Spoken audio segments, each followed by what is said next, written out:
దేవునికి స్తోత్రములు. మీ అందరికీ నా వందనములు. ఈరోజు దేవుని వాగ్దానము, విశ్రాంతి దినములను ఆచరింపవలను.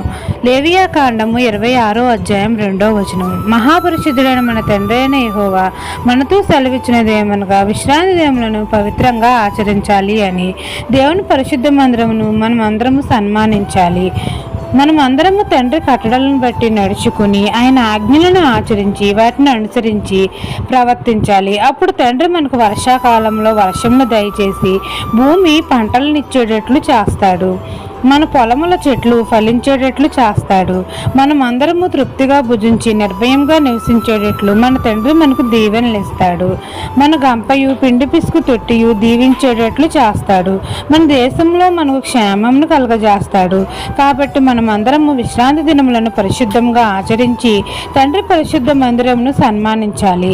ఈ దిన వాగ్దానం మీ నా జీవితంలో నెరవేరాలని కోరుకుంటూ దేవుని సువార్త పరిచర్యలో మీ సహోదరి. ఆమెన్.